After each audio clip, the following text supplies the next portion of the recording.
All right, so you've taken a bunch of photos now, hopefully, and you've got some good things that you want to work with. Next thing we're going to talk about is the next steps there. Like how do we take these images that we've captured now and make them beautiful? Or hopefully we're going to do that. We're going to start with Snapseed. All right, so Snapseed is a kind of an amazing all-around app for editing. It lets you do a lot of things. I'm not going to touch on everything that it does. In fact, I'm not going to touch on everything that all of these apps I show you do. Instead, I'm just going to focus on some of the specific things that I think make them really special, and talk a little bit about my own process. Okay, so I've pasted my photo into Snapseed, and now we're going to look at some of the tools that I think are really important about Snapseed. You can see there's actually quite a few things that you can do. It's a really versatile tool. You can make it black and white, you can make it HDR, you can do a tilt shift, on and on and on, add frames, straighten everything, etc. We're going to ignore all those things and focus on what I think are the essential or the coolest aspects of Snapseed. We're going to start with details. Details is a really important tool. You'll notice that throughout Snapseed, it's basically the motions are either left to right or up or down. And in this case, you'll see that you can adjust for sharpening and you can adjust for structure. I don't recommend sharpening an image for Instagram. I don't think it makes a whole lot of sense given the format. So I don't, and I think if you add a little too much sharpening, it ends up like coming out, the image ends up coming out kind of like grainy when you post to Instagram. But I do like this feature here called structure. And so what does that do? Basically, I'm just basically gonna go from, again, I'm gonna be moving from left to right to adjust the level of it so you can get in a sense of what that's doing. It kind of adds this kind of like HDR effect and adds a little bit of depth to the image. And I think I think it's pretty cool. I typically don't add a whole lot to that. I will normally come in somewhere around like the 20 range, depending on the image. So yeah, I normally don't blow it out too much bigger than that, but that's because I kind of like a clean look. But you know, I don't know, to each their own. Play around with it and see what feels good for you. All right, so I'm gonna save that.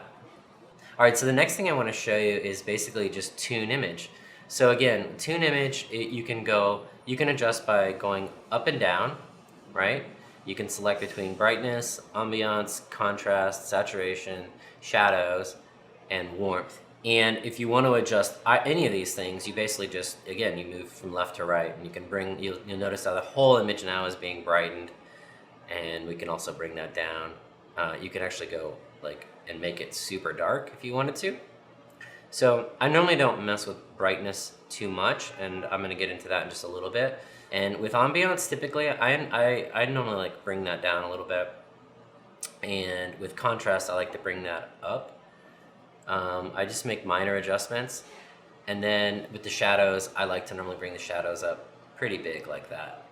But you'll notice here how by doing that, by lifting the shadows and coming down, like by lowering the saturation just a little bit, you'll notice that like the sky here in particular has gone from blue to like gray. For me, what I've noticed on Instagram is that typically people don't like blue skies, and this is a good way to sort of desaturate that. The next part I want to show you is selective adjust. Selective adjust, in my opinion, is the best tool inside of Snapseed, and actually makes it so worth getting. And so what does it do? It basically allows you to make adjustments to just a certain part of the image.